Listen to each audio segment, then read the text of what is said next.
Hello and welcome. This time on Out Motorsports, the 2020 Hyundai Venue SEL. This is Hyundai's newest crossover and Hyundai's smallest crossover. They describe it as the compact urban crossover of their lineup. Today we'll talk about what the 2020 Hyundai Venue is, how it fits into Hyundai's bigger lineup and the rest of the market, and then how it is to drive for those of us who are looking for good driving dynamics beyond a car like this and its funky looks. Now before we get started, two quick things.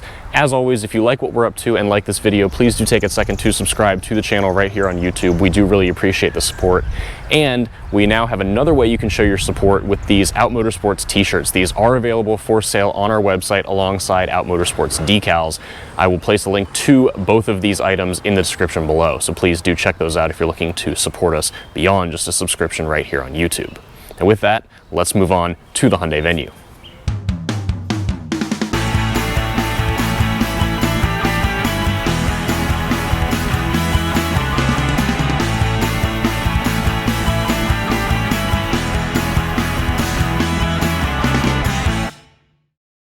So first off, what is the 2020 Hyundai Venue and where does it fit in Hyundai's lineup? Well, this is the smallest offering in Hyundai's crossover family, and it is also the newest offering in Hyundai's crossover family. We recently took a look at Hyundai's largest crossover offering, which is the 8-row, 5,000-pound tow capacity Palisade. And while that is something that's aimed more at families who have a need for a lot of space and things, plus that towing capacity, this Hyundai Venue is aimed at people who live in cities who look for something very small and compact and easy to drive in tight environments. And even with that small size requirement, these folks are still looking for a vehicle that can haul people and things with as much grace as possible. And in years past, you may have looked more towards the Hyundai Accent hatchback. While Hyundai does still sell the Accent in the United States, and in fact is updating it for the 2020 model year, we do not get the Hyundai Accent hatchback anymore here in the States. Hyundai has replaced the Accent hatchback with this Venue crossover. And really, you can tell, I'm 6'1", this car is not very tall, and this is really something that you can think of more as a slightly lifted Accent hatch, more than a crossover with a ton of ground clearance and all-wheel drive and things like that. Now, when you hear the word crossover, most people are thinking more go-anywhere capability. Even if you don't need it much, you're looking for all-wheel drive, you're looking for ground clearance, and really, like I said, the Venue offers neither of these things. It is not very tall, it does not have a lot of ground clearance, and no matter what trim level you choose of the 2020 Venue, you only get front-wheel drive. You cannot get an all-wheel drive Venue. Now, a lot of people are going to rag on Hyundai for that, and frankly, I don't care. This is not a vehicle that needs all-wheel drive, and we'll get to that more in the driving impressions segment later on. Now, Hyundai offers 3 different trim levels of Venue. There's the SE, there's the SEL, which is my tester, and then there's the Denim Edition. The SEL is the more common, well-equipped model that most people will probably end up buying, but the SE is the price leader that's a couple $1,000s cheaper. You can buy one of these Hyundai Venues in base SE spec for a little over $15,000. That will come with a 6-speed manual transmission, so yes, if you're looking for a row-your-own gearbox, you can get it in the Venue. You just can't get it with any of the higher trims. When you move up to the SEL or the Denim, you will get Hyundai's continuously variable transmission, which they call the IVT, and again, we'll get more into that in a little bit. And regardless of trim level and transmission, every 2020 Hyundai Venue comes with the same engine, and that is a 1.6-liter naturally aspirated 4-cylinder, making 121 horsepower and 113 pound-feet of torque. If you think that sounds like not very much, you're right. We'll get to that in a minute. You can tell this is obviously a very funky design. I really like it. I think it's interesting, but it's not too weird and too garish, too out there, perhaps like some of the other offerings in this subcompact crossover segment. My test vehicle is painted green apple, which is one of 3 colors you can choose from no matter what trim you get. They also have a red and a blue. And then if you move to the Denim Edition, there is a different color of blue that comes with a white roof. So I applaud Hyundai for offering some fun colors, although I really wish they would offer just a few more, because fun, bright, poppy colors really stand out and work on small vehicles like this much more than they typically do on a really big vehicle. And with all that, I did mention the drivetrain in this Venue. 1.6 liters, 121 horsepower, IVT, front-wheel drive. So let's move under the hood and take a look. Now, one thing I've noticed with opening the hood of the Venue is that the hood itself is very heavy. This is most likely a steel hood, and then this prop rod goes over here, and it's kind of difficult to get in and out of the little hole in the hood to keep the hood up. So just a little annoyance.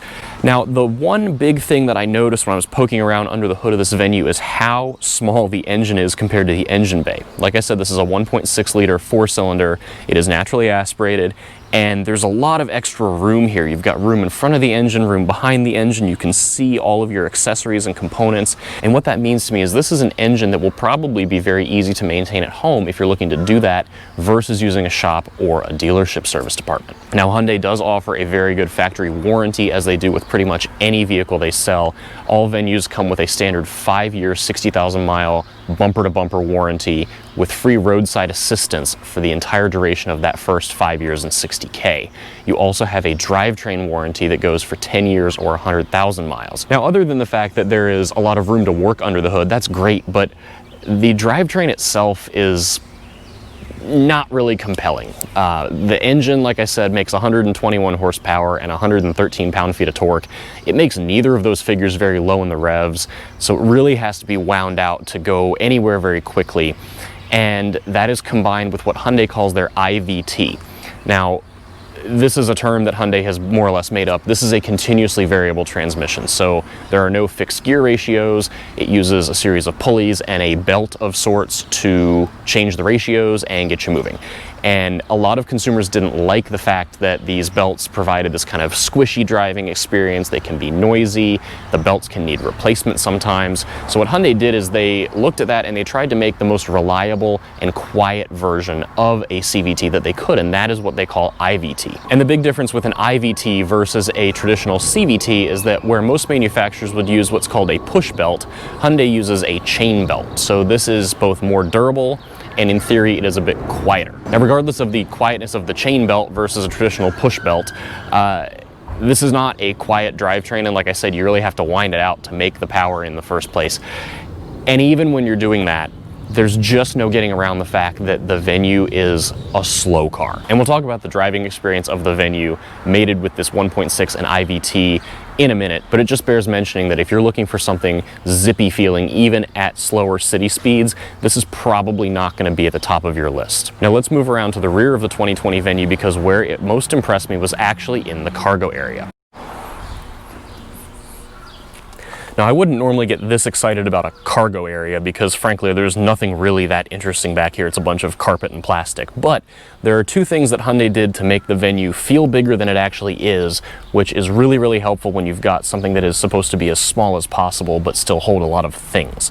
Now, the first being the cargo cover. This is what you would normally have extended like this, and you can use these little strings to hook to the hatch, and it'll go up and down with your hatch. But if you need to have it out of the way because you're hauling some tall things, you can just take it and slide it right down here. The other nice thing is that there is a very low load floor here, which Hyundai took advantage of, and you can get extra tall things in the back of the Venue as a result. But if you need to make a flat floor for the sake of folding the back seats down, you can just pull up on the actual floor itself and slide it right back in and make a flat floor. And that's enough about the cargo area. Like I said, there's not much else interesting going on back here. But with that, let's hop behind the wheel and take a look at how this 2020 Venue is to drive. All right, so driving the 2020 Hyundai Venue SEL. Like I said, this is the SEL with premium and convenience packages, so I've got some nice things to touch and look at in here, most notably being the leather-wrapped steering wheel and leather-wrapped gear shift knob. I always appreciate those. It's kind of a buzzkill for me to have a polyurethane steering wheel, as much as it seems like a very simple thing to deal with. I just like the feel of a leather wheel, so I like the fact that Hyundai offers that even in their lowest priced crossover.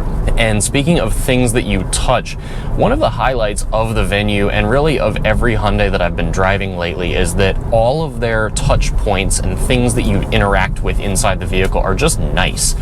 The button feel is very good, everything's nicely weighted, even the key fob is nicely weighted and makes you feel like you're driving something perhaps a little more expensive than it actually is. That is something that a lot of competitors could take a note from when they are building the next version of whatever model we're talking talking about. Now, the one thing that I really have a hard time with, literally, I give a lot of other reviewers a hard time because they seem to care so much about hard touch plastics on vehicles where it frankly doesn't matter one iota what the plastics feel like.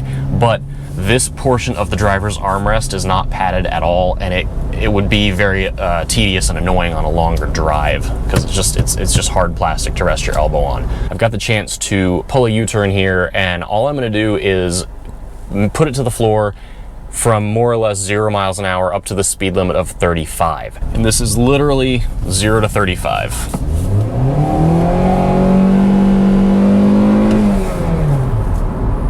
That's a lot of drama for not a lot of acceleration. Merging up to highway speeds is the same thing, but for much longer. This is not going to be the fastest thing 0 to 60, even in the segment of subcompact crossovers. None of them are that fast, but this really does not feel very quick in the least. And as far as the IVT and how that behaves, you know, I don't hate CVTs and their variants like this IVT in most vehicles at this point. They're not as bad as they once were, and they're typically put in vehicles that are not meant for enthusiasts to drive in the first place. This one is fine. I wouldn't say it's notable in any way. It's unobtrusive, it is smooth enough, it has a few stepped ratios, but it's not trying to be excessive about it to really fake an automatic. So I think in that regard, it's just fine, and that's really all you can ask for out of a transmission like this. I do think where the engine in this Venue makes all of its power, this might be a vehicle that's worth purchasing with a manual transmission if you really want to get the most out of it.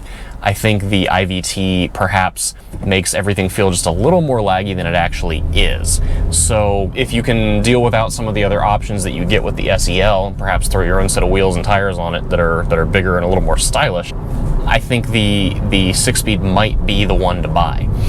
Granted, most people will completely ignore that advice because they don't want to have a third pedal and a shifter that they have to deal with themselves because they're using this car to drive around a city environment. And city driving, I think, is where this Venue is going to shine, but there were still some annoyances with the drivetrain, even at low speed.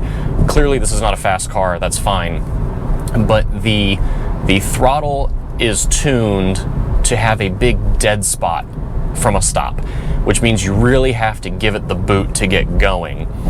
And then once you are going, the brake pedal, by comparison, is very sensitive at the very top of its travel. So you've got this unmatched, difficult set of pedals on the floor that really makes it hard to get a smooth driving experience out of this Venue, because just when you get used to giving the throttle a really good shove to get going from a stoplight, you go to slow down and then you put yourself through the windshield.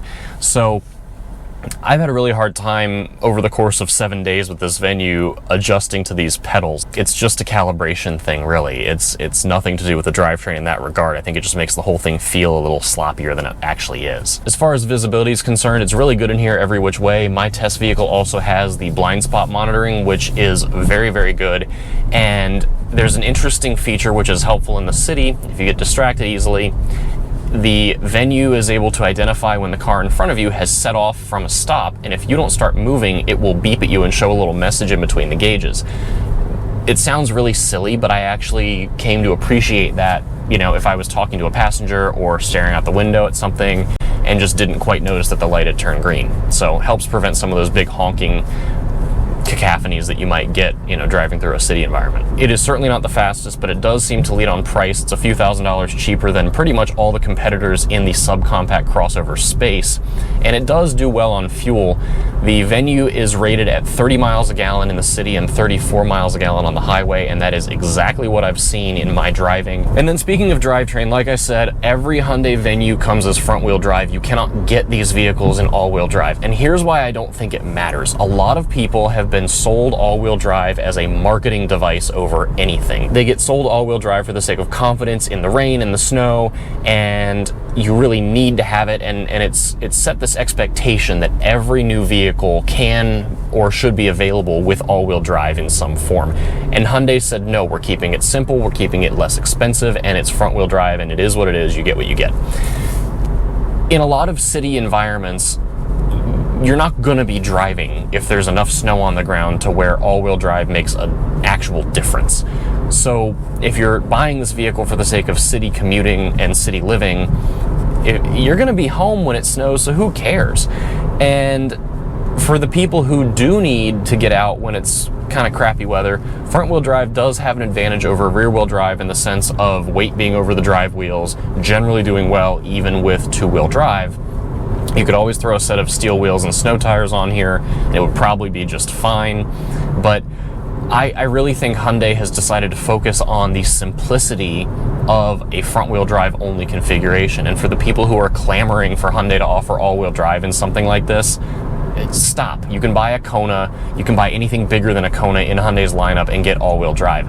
For people who want more or less an accent hatch that is no longer for sale, the Hyundai Venue is an accent hatch, and those in the United States have never been available with anything but front-wheel drive, and I don't see the problem in that staying that way. And that's it for today's impressions of the 2020 Hyundai Venue SEL in green apple. Thanks so much for coming along with us, and as always, if you like what we're up to and like this video, please do take a second to subscribe to the channel right here on YouTube.